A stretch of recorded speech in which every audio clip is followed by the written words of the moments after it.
This is the story of the super force of space explorers. More than me.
Greetings, one and all, and welcome to Morning of Mischief. I'm your host, Stone Loki, and with me today, of course, is my co-host, the alien guy, Zeropium. Good morning, brother. One time, here we go. There you go. I'm even struggling with it. The coffee's cold, folks, so we're running a little raw today. But good morning, Loki. Good morning, running raw. Yeah. Oh, hear that, ladies? He's running raw. I got laid last night. Oh, yeah. Oh, still feel the burn inside my ass too. Oh, I'm kidding. There was no laying. There was no burning of the ass. I just thought I'd wake up. Good morning, Arwen. I see my bacon down there. Glad to see you again. So, good morning, Loki, and good morning, chat. I'm like sitting here. I'm shocked. He said that, and no, none of this is scripted, ladies and gentlemen. So I'm just like, what? No. Huh? I kid. I'm just here to put a smile on people's faces because yeah. All right. A little bit more about, Zero got the monkeypox somewhere he didn't want to. Show us on the dolly. Oh my God. Okay. So show us on the dolly where Zeropium touched you. And that's when he went, what? And I was like, oh my God. We'll tell that story again someday.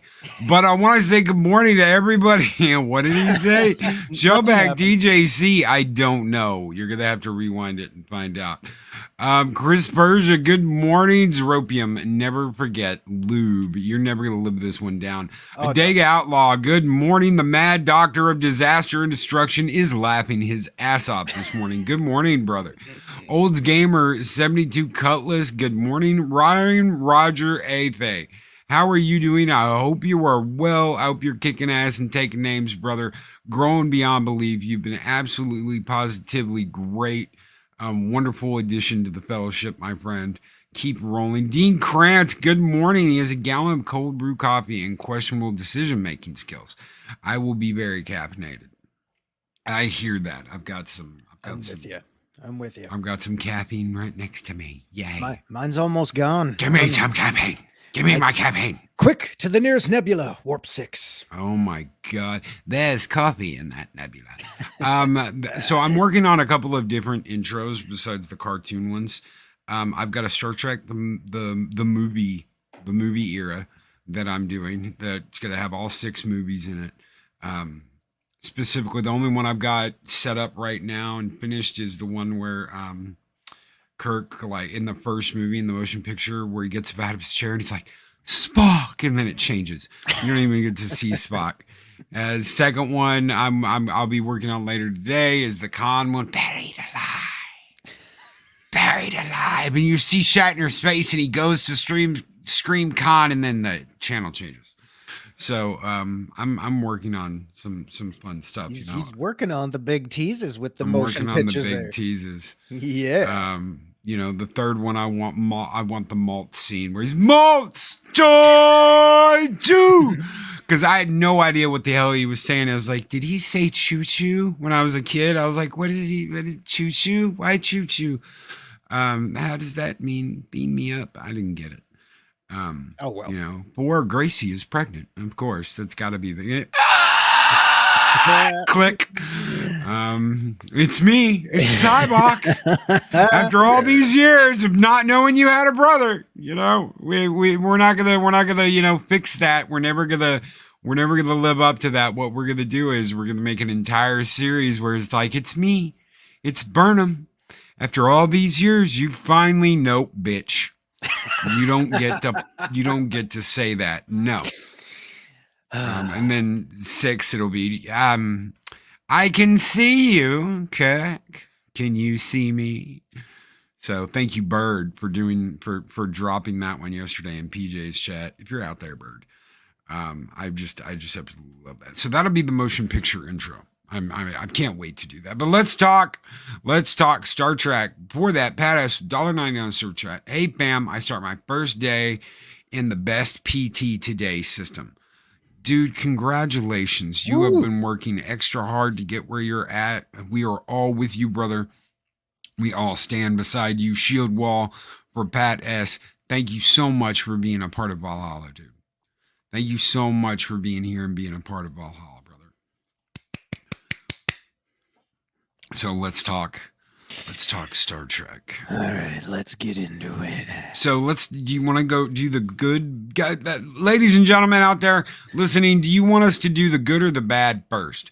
Throw us a 1 if you want good, throw us a 2 if you want bad. So we'll go over the bad stuff or we'll go over the good stuff first. 1 for good, 2 for bad. You guys decide. You guys let us know. Let us know this morning how you feel, what you want us to go over first. We can either talk about the motion picture or we can talk about Strange New Worlds. So Dig Outlaw 2, Man Squatch 2, Psychodorf 9-1, Dean Krantz 2, Shellback 2, Chris Persia 2. Everybody wants to. Wow. Everybody wants us to go over the bad shit first. Everybody wants good shit later. The number 2. Oh, except God. for Psychodorf 9 and Gun Bunny. Aww. Bad first, then good to ease the pain. All right. Chris Persia says 69, dude. It's a good answer no matter what question. 69, dude. When we were in ICC Con in Nashville, they were given Echo Base was giving away a Star Wars Rogue Squadron helmet. And they were like, okay, pick a number between 1 and 100. And I was like the last person. I'm like, yeah, dude, somebody's going to say it. Somebody's going to say it. And then nobody said it. So when Nick was like Loki, I was like, 69, dude. Oh, he got it. He fucking got it. And I'm like, yeah. Woo. Yeah, 69. I knew what number Nick would pick. I'm not stupid. Not that anybody who didn't pick that is stupid. I'm just saying. I knew what number. I know Nick well enough to know what number he's picking. Just saying, yeah. Not that there's anything wrong with that. Wild Stallions. Diddle-doo. Yeah, start the bad news first and inspire us for the rest of the week. All right. Yes. Wild Stallions. Woo. Okay. So that's why I say be excellent to each other at the end of every stream. Hell yeah. All right, so let's go over Strange New Worlds. We'll touch on Strange New Worlds first, and then go into Star Trek: The Motion Picture Director's Cut in 4K in theater. Excellent.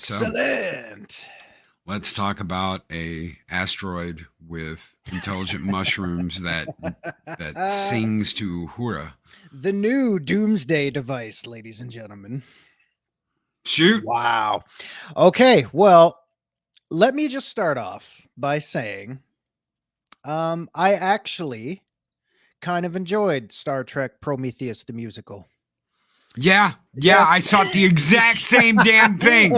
Take your helmet off. There's an atmosphere to sustain us. I'm like, as soon as, oh my God, the atmosphere appears breathable. I'm thinking, please, right away. I'm thinking, do not take the fucking helmet off. Oh my God, don't do that. Be smarter than that. Because they walk in this room and I'm thinking, wow, this is Prometheus, which was just a retread of the first Alien. It's like, wow, how original. Okay, but if you know what, you bring that up. One of the things that a lot of people never notice in Prometheus, one of the little Easter eggs. You know how the little sensors are going and mapping the installation? Yeah. That is the drawing that H.R. Geiger drew of the temple, the pyramid temple, where they were going to find the first alien egg. There was going to be one egg at the top of the temple. That was the original idea. They changed that to do the ship. But the structure that they are in Prometheus is that temple that H.R. Geiger drew, which was like a big egg with the egg at the top. Yeah. So, a little thing that most people don't know. Nice little nod there. Yeah, for sure. Okay, well. Again, I won't be as crazy as the last one. Sorry, guys, if that's what you were all waiting for. But no, this is all straight up for shoot, legit, 100% honest opinion. And to start off, I will say I enjoyed episode 2 better than episode 1. But the bar's still not that high, so that's not really saying much. So yeah, the Prometheus room, I'm thinking, okay, well, this is interesting, and then they're all and of course, like let's go back. Like I'm glad the former number 1 or number 2 on that ship, whatever her name is, I don't even remember. That goes to show you how memorable the characters are. Yeah, whatever. Or Lan. Una or Lan. Okay, Una, I believe, is actual number 1. That is the character that Majel Barrett played originally. Laan is the security chick that was gangbanged by the Gorn. Yeah, okay. So Laan is her name. All right. Well, I'll try to remember that. We'll see. So they're getting ready to go down to this asteroid, and of course, I was glad to see she kind of mellowed out this time around, not fucking interrupting everybody every 2 seconds and shit like that. But of course, they still got to push that little thing in there when she gets her shot and she doesn't even flinch, just to remind you that this woman has balls of steel, in case you forgot. That was a nice little fucking forced piece. Oh, that's in every episode. That's in every episode. You're gonna get this woman has the biggest balls on the ship every single time they do an episode. Tap dancing Christ. So anyway, yeah, so we get down to the asteroid, and we're all looking at this thing. This big giant egg. It's like, oh, what is that? Those look like patterns. Oh, you think? Oh, is it a sequence? Is it a code or whatever? I'm thinking, oh God. So of course the guy does. Mr. Pornstash there does the typical fucking alien thing, and he's walking up to it, and I'm saying, don't go up there, don't touch that thing, don't do it. And then the floor lights up and he's like, ooh, shiver me timbers. And then he goes and gets his ass fucking catapulted from electric shock. I'm thinking, why do you have to be so stupid? 40 years into this franchise, we haven't figured out the basics. Something bad has to happen because someone has to be stupid for some reason. God damn, son, and that had to be a Kirk. And that had to be a Kirk. Yeah, and I mean, not Uhura is down there as a cadet, her first away mission, and not even she's going up there. It's like, no, you better not touch that. Don't touch that. Don't touch it. Oh, I've got the stash. I'm going to touch it. Oh my God. Yeah, so that sets up the whole premise here. but to backtrack a little bit, because that was obviously the big standout thing there. We'll get into that a little more. How did you feel about the fact that they see this comet and it's going to, with their own trajectory or their own simulations, it's going to impact this planet to a pre-warp society, a very caveman-like society, and their ultimate goal is, well, how can we save this planet? What were your thoughts on that? Oh, yeah, absolute horseshit. Absolute horseshit. You must trust the mushroom spores in the asteroid to decide the fate of the planet. And I'm like, no. Your Muslim uncle has a question. Why did Uhura go from hot to quirky and cutish? Afraid of a beautiful black woman versus Nurse Fivehead and Number One. Yeah. Nurse Fivehead isn't even that cute. She's like geeky. She's geeky, weird, but you know that she's like not hetero either. So it's like, yeah. Why have you done this? Oh, well, Spock was the one guy she'd be with if she could be with the guy, and he rejected her, and blah, blah, blah, blah, blah. They're going to do it. Just wait. Yeah, they'll probably do it just to overshadow the fact that William Shatner and Uhura shared the first Caucasian African-American kiss way back when. They want to rewrite that one as well. There's gonna be scissoring on the show. Just wait. Oh, scissor me timbers. Yeah. So, oh my God. So I'm thinking, okay, well, is that an alien egg? I'm gonna lick it. Yeah. I mean, why? I mean, I get it. You have a natural curiosity as humans and Vulcans and blah, blah, blah, blah, blah. But logistically speaking, you are on the surface of a comet with technology you apparently don't know that much about. You don't know what the hell this thing is, and you're just going to go up there and touch it. Why? Why would you do that? Maybe you take a fucking photograph, take a selfie with it, bring it back to the bridge and analyze it. Guys, don't touch it. What are you doing? Oh my God. Hey, look, it's got a little mouth with razor sharp teeth. I'm going to stick my finger at it. I'm going to point my finger at it. You know, but okay, so here's the deal. Here's the deal about this. Were there kids back in the day in school that did stupid shit? I watched a kid stick his finger into the mouth of a snapping turtle, and he lost the tip of that finger. I guarantee you that little son of a bitch never did anything like that again. Yeah. I watched a kid chop 3 fucking fingers off on a table saw after being told multiple times by our woodshop teacher, this is not how you do this. You do not turn around, look behind you, and talk to a girl while you're pushing wood into the table saw. And what did he do? He was sitting there like, oh my God, like totally when we get out of class, can we like go to the... And I mean, I hear that, and I look over and blood's just like, shooting across the wood shop. And I'm like, I bet you he was talking to a girl. And what was he doing? He was talking to a girl. So are there stupid people out there like this? Yes. Of course they are. Are Absolutely. They enlisted into Starfleet and super fucking advanced space programs? No. And that was going to be my point to the whole thing. You go through the academy, you go through training, you go through rigorous exercises and simulations and real-time strategic scenarios and all that kind of shit. And yet you still give into your permanent urge to walk up to a foreign object and touch it. Daryl the Derelict with the $2 super chat. Trust the mushroom. Is this Super Mario's now? Oh, for fuck's sake. Mario Dean Krantz. There is a reason why there's a scene in Christmas Story with the kids song photos. I double dog dare you. Yeah. Oh, he went directly to the triple dog dare. Yeah. Oh, yeah, you got to do that. Dude, when I was a kid, I stuck my fingers in wall sockets. Read this one. This is yours. We call that natural selection. Yes, absolutely. Adega outlaw. Adega is always so well spoken. He hits the nails on the proverbial heads of everything we're trying to get across here. Yeah, well, I will say this. those particular scenes on top side of the comet there, when they're going through all this stuff, they're doing their investigating after stupid porn stash gets his ass fucking shocked off.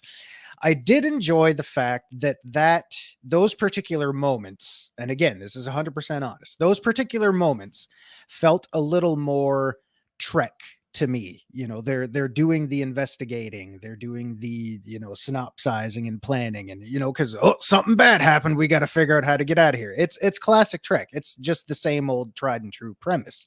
So those felt like it was in the realm of where it kind of needed to be. And all the stuff on the bridge with Anson Mount, talking to this alien species, like on screen, hold communication, blah, blah, blah. I'm thinking, okay, well, that at least feels a little bit more familiar. I still don't know what to make of that alien species or this, comet itself, apparently thinking for itself and having a conscience. But hey, it knows a song from Kenya. All right. How does it know a song from Kenya? Are you telling me that this fucking asteroid planted Uhura and her people in Kenya? Is that what you're telling me, Star Trek? Oh well, guess what? This mushroom inhabited asteroid created life on Earth in Kenya. It has the ability to give life, and it has the ability to take life away. The only reason why it would know Uhura's song and recognize it is if it dropped their ass. Oh, it's an ancient song from Kenya that we hum. Oh my God, the alien's speaking to me in hums. Wow. Okay, so yeah, that brings me on to my next point here. It's like, okay, well, oh wow, jeez. All right, so we're gonna sit here and we're gonna get a little lesson in music theory about chords and octaves and harmonics and all that kind of shit. Oh, it wants to sing songs with it. I legit was thinking at that moment, like, is it gonna fucking crack into the Barney TV show, like 2 + 2 is 4, some shit like that? Like, as a guy who has a deep appreciation for music and music theory and tablature and all that kind of stuff, I appreciated the fact that they were trying to put this out there and explain what it is about, thirds and clefs and tikis and terry ta and treble clefs and all that kind of shit. But I'm thinking, guys, don't go too far with this. If it wants you to hum a song, just hum the fucking song and crack the code. Are we Jack Sparrow now? Tiki num num. Well, tiki num num. Well, tiki and terry and ta, those are what they call the notes that you actually see tiki ta on written Sagador of 9 music. says Zeropium, define chaotic stupid. Those are my 2 middle names. And Larry with a 15-month member super chat, who's a warrior of Midgard. Thank you so very much, brother, for being a warrior of Midgard. Thank you for your membership. You guys keep us going week after week. Humdinger, he says. Humdinger. It's a humdinger. Here's a humdinger, boy. Give that man $1. He's got a humdinger. Yeah. So, yeah, our 5-year mission to boldly go and touch things that haven't been touched before. Not well sober, Captain. Yeah. Nice to see you, Snorter Poopus. And Dean Krantz, no, Loki, it has been streaming D- to the point it wants to destroy all human life. Ugh. Yeah, I could see that. Zeropium, I was half expecting to hear the mathematical music they used in Close Encounters. Dun dun dun dun dun dun dun dun dun dun dun dun dun dun. Well, first I got to start making sculptures out of my mashed potatoes, so give me a second. But yeah. So I kind of I'm here, just busy. I'm glad. Decepticons roll out. Yeah, so I mean, I appreciated the little nuances and little explanations about music theory in there, but at the same time, I was thinking, was there no other way around this? Can you just get to the point? Just hum the fucking song, sing to it, sing it a lullaby, cradle rock it, do whatever the hell you need to do. So yeah, I mean, it was a kind of an out there premise about this comet having a conscience, but to be perfectly honest, I think In previous Treks, we have seen weirder and stranger things that we just let slide. So I'll give a pass to this one because, again, like I said, I enjoyed this a little bit more than episode 1. Still not saying much. Just in a nutshell, this one felt like it had a little more of what Trek needed to feel familiar. What But did you again- think about the predestined? Oh God! The asteroid knew that I would come on board and hum, and the asteroid knew that Spock would take the shuttle out and do what he did, and the asteroid knew that a chunk of ice would come off of it and rain across the planet. This was its destiny all along because it was predestined. It knew.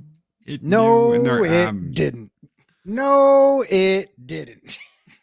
Oh my God! So you, There was a Jesus. mathematics. I used mathematics to translate information from the song it played, and it showed me an image of the asteroid ice rock that Spock would break off.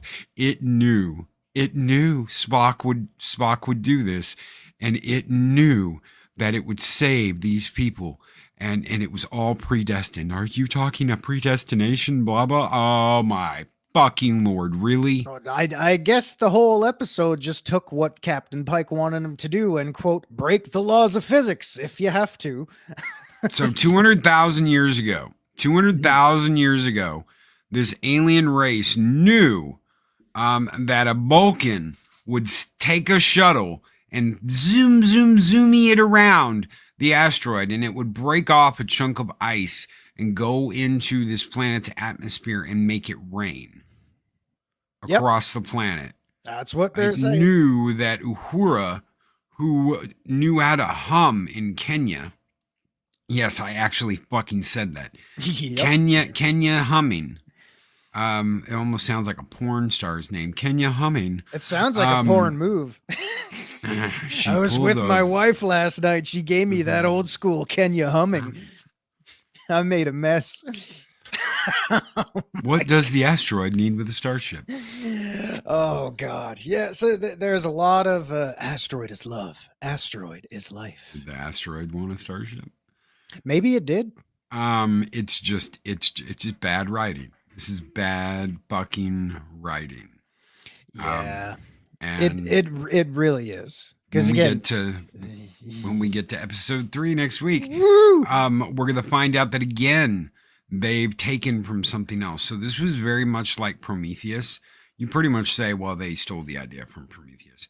Yeah. What you get next week, they literally steal information from information that DC Fontana wrote. DC Fontana did a complete bio on number 1 back when she was working with Gene. That was later turned into a book, and they have taken all that information from DC's biography of number 1. They've taken all that information from the book that was written and given them absolutely zero fucking credit for it. Goddamn thieves. That's right. And good morning, Legendary Tron. Eat bites for the users, ladies and gentlemen. Good morning, brother. It was great having you on Friday night. Hail Absolutely program. great. Well, yeah, so we covered the bad. I vaguely covered the good. Because again, not a lot, but yeah, pardon me. Again, we're a little raw this morning. Yeah, in a nutshell, ladies and gentlemen, I enjoyed it much more than episode 1. And again, I do believe episode 1 had some points worth merit. A hell of a lot of flaws in episode 1. There were a lot of flaws in this one too. But again, it wasn't as bad as the first one, but I'm still not clinging to a large amount of hope for the near future. So we'll see how it goes. This one just felt a little more familiar, but it still felt completely foreign to me for some strange reason. Yeah, Larry, I wasn't saying she wrote the book. I was saying she wrote the bio up on number 1, and that information was used to write a book, and she was given full credit for for all the information on number 1. This next episode takes the information she wrote and the book that was written. The book wasn't written by her, and uses that information without giving DC Fontana or the author of the book any credit whatsoever. Sons of bitches. Yeah. So Soul again, Assassin is- CBS Paramount have taken something and are just like, well, we don't have to give any credit to anybody. We're just going to use it and act like we wrote it all ourselves. Yeah. So. Yeah, exactly. And Soul Assassin with a scary point. The asteroid knew Zero would enjoy this episode more than one. Woo. Yeah, that's a scary thought. 200,000 years ago, this this freaking asteroid knew some guy out in Buckfoot, Canada up here would be sitting there 200,000 years later to watch this one episode of Star Trek to say, it wasn't as bad. God, that's a scary thought. Let's talk about Star Trek the Motion Picture. Let's get into your foray of 4K motion picture. Tell us. So we've got a review coming out later today, ladies and gentlemen. I've just gotta edit it. It's not gonna be edited bad. I'm just gonna throw an intro on it and throw it out there. This is Eris and I's review of just coming out of the theater. It's just out of the theater, but I'm going to talk to you about a lot of things we didn't cover. There is a 5-minute like little mini movie at the beginning of this before the actual motion picture starts. And it is basically like a highlight of all the people that put their heart and soul into remaking this movie. You get these people that went over the original models. They got to actually they couldn't touch them, but they unboxed the 1701A. And they unboxed the Katinga battlecruiser, the Klingon battlecruiser that's in the beginning of the movie, and they went over every little detail. And they kept coming back, and they'd draw like a little section of the back of the ship. They'd mark down what this was or what that was. You get a really good look at the torpedo bay, and there's shit in the torpedo bay I never saw. There's all kinds of launcher parts of the torpedo bay that I never noticed were there. You never see it. You just see that dark silhouette with the glowing torpedo bays.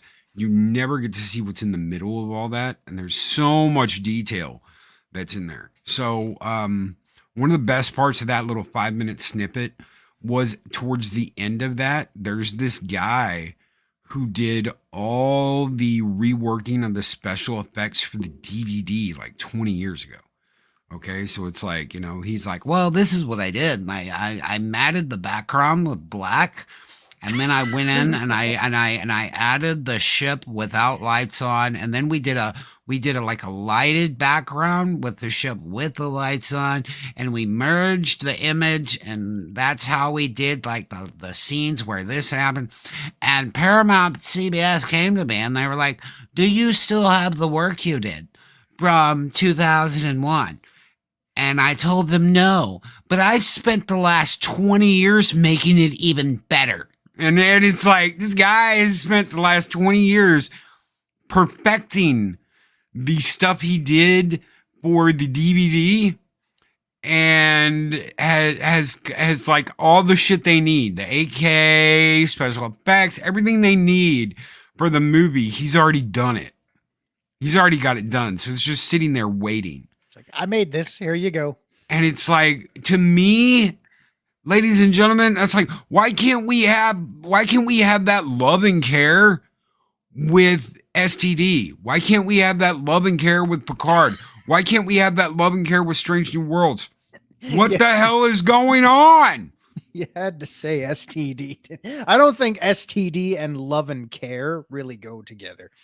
What in the hell is going on when you've got this crew of people that put their heart and soul into a remaster, a true 4K remaster of the motion picture, the director's cut of the motion picture, and then you got these fucking jerk-offs over at CBS Paramount that run these shows that just don't give a shit.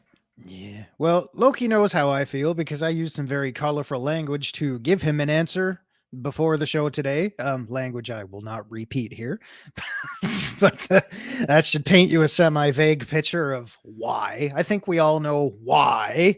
It's, fans like us, it's not really a question of why. It's a question of, or it's just a statement of, well, go figure. Phil McCracken. Phil McCracken. Wonderful name, brother. Yeah. I think I know who that is. Says, how the hell did I end up here? What is this awful place? This is the morning show. Grab a cup of coffee, pull up a chair, and let's talk Star Trek. Yeah. So the movie starts and they've got all new lettering. It's like sparkling fucking gold. Dedicated, to this movie. And it's just like, wow. Even the opening credits are like, damn, you guys just nailed it out of the park. And of course, then you see the Katingas. You see the Klingon Katinga battle cruisers. Dun dun dun dun dun dun dun dun dun dun dun dun, and you can see the welds. That this is something I've never seen before in any of the cuts I've ever watched. And I've got the VHS director's cut. I've got the DVD director's cut. In none of them have you ever seen, like when they do a close-up on the side of the bridge of the Katinga, you can see the welding lines where the Klingons made this ship. Yeah. So all those unsung heroes working in the shipyards, putting all this shit together for the past 40 years, they're finally getting their kudos now. Yes, they are finally getting their kudos. You see a little bit of that, like these blank ships and then all the detail brought on in that little 5-minute making, but you don't really see it until you're watching the movie. 4K, big screen, absolutely amazing. Beeger is fucking brilliant. The cloud, the attack, everything is beautiful. And then of course you get to the scene, and because this is all shit porn for me, you get to the scene where Scotty and Kirk are talking and they're on the little shuttle. And he's like, they've given her back to me, Scotty. Gave her back, sir? I doubt it was that easy with Nagura. You're right. It's just that, dude, I was like, a tear ran down my eye when I saw the love of my life, the USS Enterprise 1701. No bloody A, B, C, or D. Yeah. And that music hits, and you're just like, oh, dude, getting me right in the feels. I can reach out and I can touch it. Reach out and touch me. I can reach out and I can touch First time I saw that movie, I thought that's what Kirk wanted to do to Spock when he came on the bridge. Or was it Bones there? Bones came on the bridge. He sticks his hand out. He's like, Bones, I need you badly. He keeps sticking his hand out there. I'm thinking, that's in the transporter. That's in the transporter room, because he's like, oh no, they drafted me. And I swear to God, man, if I wasn't looking right at the screen, like if I was off in the kitchen and I walked in the room and heard Kirk say, Bones, I need you badly. I'm thinking, what the fuck movie did I just walk into here? Time to boldly go. Zip. Oh my. So the Punkwaddle brings up a really good point here. I think about stewardship, like the Steward of Gondor, or these heads of studios trying to insert the same story into all of our favorite franchises. It is not theirs, and they have to give it back. They don't have to give it back, but we can take it back. And you're exactly right. This is what's going on with Lord of the Rings. This is what's going on with Tolkien's work. This is what's going on with Gene's work. They're saying, well, this is the way it always should have been. No, you're going against a man's dream. You're going against a man's vision, and you don't care because it's a man. There is no respect there because it's Gene Roddenberry, and you don't give a shit about Gene or his vision. You give him absolutely positively no backing, no props, no anything. You don't care about Gene. And they don't care about Gene. They don't care about Majel. They don't care about any of it. They only care about pushing out their own agenda and their own bullshit. They can't do that with like a movie like this. I want to tell you something. There were no pictures. There were no promotional material. You couldn't even find the movie on like the headline at the theater. You've got like the digital ticker that shows all the movies and what time they're on. It wasn't even fucking there. Like they didn't even want you to know they were playing this movie. Wow. That's criminal. It's fucking criminal. Yeah, As it is. beautiful as this movie is, as beautiful as the remaster is, it's almost like they didn't want anyone to know it's there and it's being played. Well, of course. It's kind of sad too when you think about it, because it's like obviously they took great time and care to put this effort in to remaster this whole thing in 4K, but at the same time, and again, I can't speak for all theaters. It may have just been a random odd encounter in your neck of the woods. Who knows? But if word, several months from now comes out saying, oh, well, the re-release of the motion picture in theaters didn't make as much money as the studio wanted. Well, maybe that's because y'all decided to rig it and not promote anything while it was out there. If you took half the amount of decency you should show this franchise into and put that into even simple promotional materials, if you took half of what you put into your half-ass little programs you put out there now and put that into the promotional materials for the stuff we all grew up with, the stuff we already love that has the established fan base, maybe you can make a little more coin and maybe your fans, or what's left of them, would be a little bit more understanding to your side of things. But until you learn to compromise, until you learn how to be a little bit more humane in this completely inhumane world these days, well, Jesus, tap dancing Christ, son, I don't know what to tell you. It's just a relationship of give and give and give and take, because they're taking a whole lot more than they're giving these days. And they're going to be given a lot by us because we're not going to deal with it. I see a lot of people. Well, I want to tell you something. This is the biggest thing I took away from this. Okay. Go see this in theaters and then you watch a fucking episode of Strange New Worlds and you tell me that they are anywhere even in the same ballpark. Strange New Worlds shouldn't even be called Star Trek, period. Nope. You watch this movie and then tell me Strange New Worlds is Star Trek. You go ahead, you do that. Yeah. You go in the theater, you go to the theater, you watch this, and then you tell me Strange New Worlds is Star Trek. Oh God! Because I want to tell you something. This brought back no comparison. This brought back so many memories. It's a beautiful movie. You're not sitting there going, "Oh my God, it's preaching to me." You're not doing any of that. You're just enjoying a sci-fi romp that's now a classic.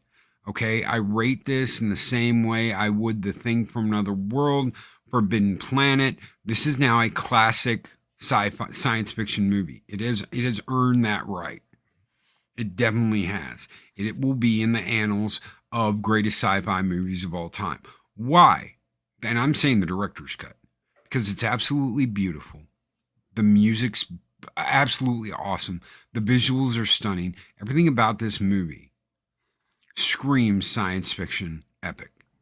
And it's just sad that they didn't get this in the theater. They didn't get this movie in the theater when it came out. They got a chopped up, crappy version of it. Yeah, it's pretty sad. I mean, it obviously, when that initial release, it had its fan base, but there was someone actually in chat pointed out it was under heavy competition with Star Wars and all that kind of shit. I mean, come on, like honestly, back in the day when Star Wars came out, it's like, oh fuck, there's no going back now. That's the be all end all of sci-fi. So obviously that had some damn near impossible shoes to fill, but it still had a very loyal fan base. Like, there were many Trek fans out there that loved it, myself included. The first initial watch, especially the hacked up version we got all those years ago, it was a little tough to sit through because not too much was going on in the first like hour and a half there. But damn, oh yeah, you're right about the ship porn though. Even back then, that ship porn, oh yeah, that makes your ship porn fans happy in the pants. Let me tell you that. Adega said, I heard they improved the music as well. Um, Yeah, we hummed with it. okay. So it's not just the music, it's the special effects sounds too. So like there's a scene where they try to go to warp and they get stuck in the wormhole. Um, that's towards the middle of the movie when Enterprise tries to go to warp for the first time. There's this really loud klaxon that goes off and you can't hear what anyone's saying. Doesn't matter how good of a sound system. I tried. There's no way to hear it when it's like nah, nah, nah, nah, and that's playing and you can't hear what anybody's saying when that plays. That is now a different sound. They're different musical tones. They're different. It's like they completely remastered Jerry Goldsmith's production and put it back into the movie. So I wouldn't be surprised if when they did all the film, they remastered all of the dialogue, and then they went in and remastered all of the music and all the special effects because some of the sounds are different, and they put those back into the movie on top of the film. So it's glorious. It really is. The sound, the visuals. There's no way for me to convey how beautiful this movie is just by talking about it. You have to go and see it. If you have the opportunity to see it, if you are nearby to a theater that allows you to go and watch this, go. Don't think about it. Don't second guess. Don't be like, well, I never really was a big fan. No, go see it anyway. Just go do it. Go do it and give the franchise the respect it deserves. Give it all the support it can get. And Wrath of Khan is coming. There was a shot in the theater of all the movies that are coming, all the classics, and the director's cut of Wrath of Khan is in there coming 4K to a theater near you. I cannot wait for that. I can't. Buried alive. Buried alive. Buried alive. Khan. Oh man, wait. Could you imagine what it's gonna be like seeing Ricardo Montalban's pecs in 4K? Man, them man titties are gonna be popping right out there, just getting ready to punch you in the face. Welcome to my fantasy island, bitch. I cannot wait to see the battle between the Reliant and the Enterprise. Oh god. Not just in the nebula, not just in the damn nebula, but that opening, it's Reliant, and they General Order 16 when no ship. Shut up, Vulcan chick. And you're just like, I want to see that. They're arming weapons, raise shields, fire. Oh, and my God, it'll be glorious. Like a bantha, Jim, like buried alive. Go to the dead planet. Make baby bantha. Oh, that's gonna be great. That's gonna be great. Do you think? I mean, I know this is a long ways off, if it's even possible. Do you think they would give the next generation movies the same amount of love? No, I don't think they ever will. I really don't. I think we're gonna get them on Blu-ray, and that's gonna be it. Mm-hmm. Or if we get them on 4K, it'll be some crap transfer. We're not gonna get remade special effects. We're not gonna get any of that. Nah. They just don't care. Nobody cares enough. And Paramount, CBS has said that. The people have to care about it, which again brings me to why weren't there posters of this movie outside the theater? Why wasn't there like a pop-up, experience the anniversary of the first Star Trek motion picture director's cut in 4K? Why was there was nothing. There was nothing. They didn't even have the full name of the movie on the ticker above the room you went in to watch the movie. It just said Star Trek. Man, it's like nobody that even worked at the theater could run around and slap a fucking Post-it note on the wall. Nothing. Like, absolutely fucking nothing. And it's just, I mean, First Contact, I've got a special place in my heart for First Contact. Generations, the fire, the time is the fire in which we burn, Captain. Right now, your time is burning. Oh shit! Oh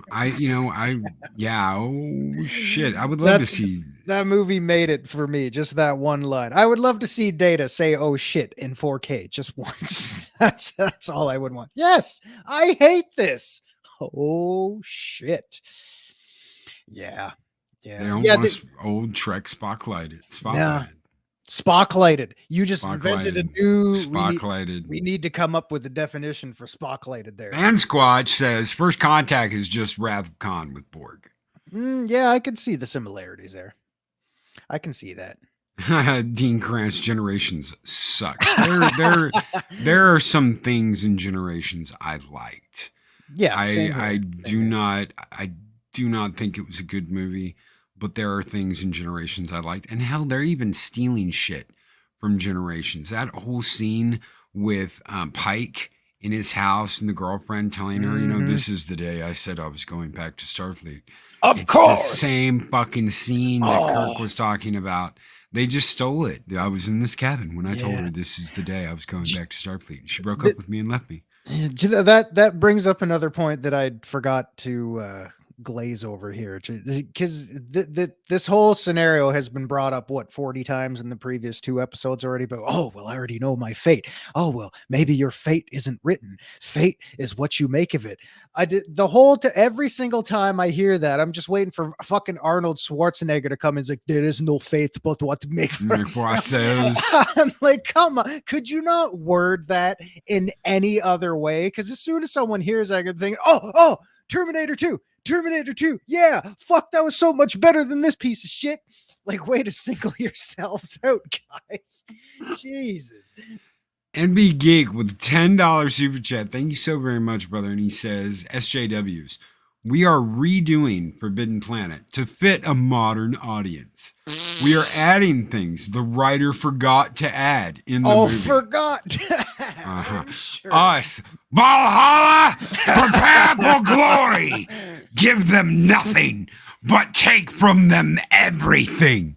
Yes. Thank you so very much, brother. You guys keep the fires burning bright here in Valhalla, and this one is just for you, MB Geek. Score!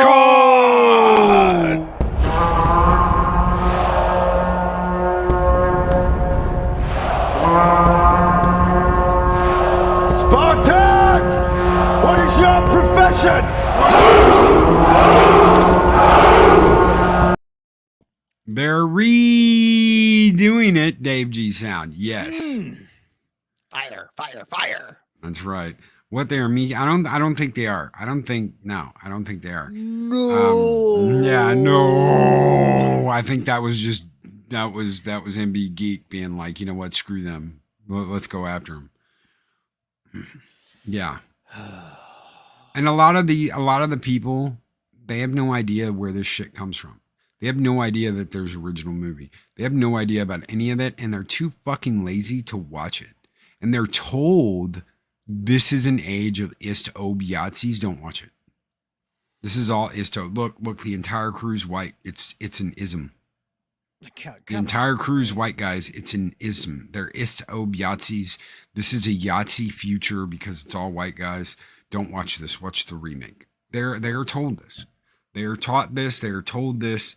It's just the time it was made in. And you can sit there and talk about the time that it was made in all you want to. This is sci-fi classics. These are sci-fi classics, and they should be defended, and they should be protected, and they should be loved for what they are. Not we're gonna shine a light on all of this and like ruin this forever. These are not classics. They should be erased. Oh my God. You shouldn't even be allowed to sell these anymore because they're so full of Ist-Obs and Yahtzees. My God. You should be erased. And that's what they're trying to do to Star Trek. Erased from existence. Forbidden Planet is a brilliant sci-fi movie. It does what so much modern sci-fi doesn't.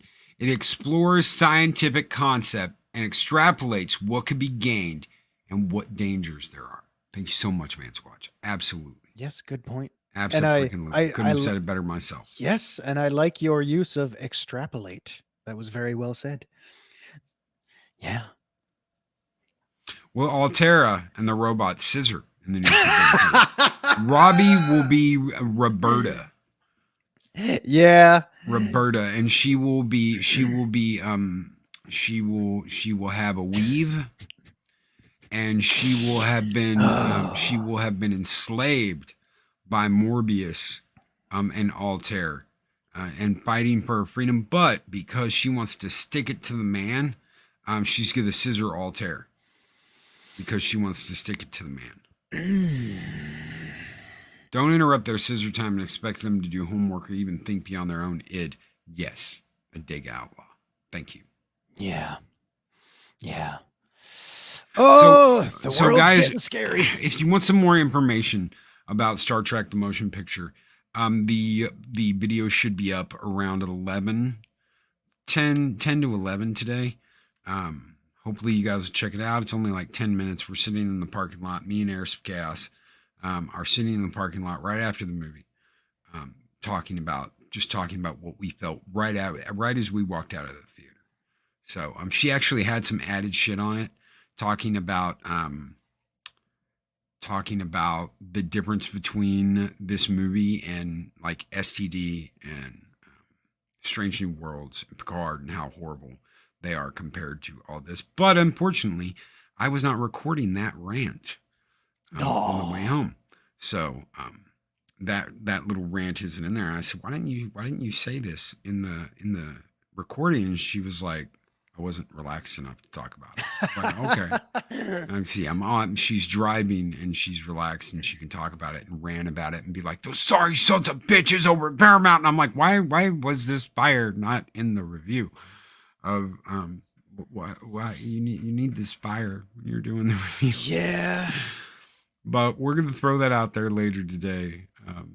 Thank you guys for being here. Thank you, Zeropium, as always, for being here on Monday. Couldn't do this without you. Couldn't do 0 Hour without you, brother. Oh, well, it's in the namesake. Of course you couldn't do it without. No, I'm kidding. I kid. Again, like I said, guys, I've said this to Loki 8,000 bajillion times. It's your show, man. I'm just along for the ride. And I'm just glad to, as always, be here to be entertained by and entertain the lovely ladies and gentlemen in chat.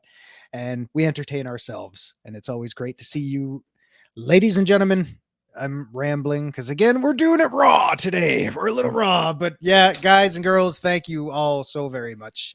It's always great to hang out with you. Loki, thank you as always for having me on. And we'll talk some more Trek. Oh, my God, until we either get sick of it or we're all buried alive. That's right. Geek Flag with Nate Knows 1973 says the problem with Martin movie making and entertainment in general, it's made without a soul. These people have no souls, and some of them are proud of it, but the rest of us, we know what is good and evil. Damn straight, brother. Thank you. Hell yeah. For your comment. Yeah. Chris Persia says we need the Eris cut. Yeah. Yeah, man. One day. It'll happen. One day. I'll the cat. I'll record her. Bag. I'll record her going on a rant. We'll see how that works. All right, guys. We will see you guys later. Hopefully I'll have that video uploaded and ready to go in just a little bit. Until then, take care. Be excellent to each other. Always speak friend to enter. And we'll see you guys on the next 0 Hour on Mornings of Mischief. Take care, everybody. 69, dude. 69, dude. These videos are tremendous. Like, comment, and subscribe. And hammer that notification bell.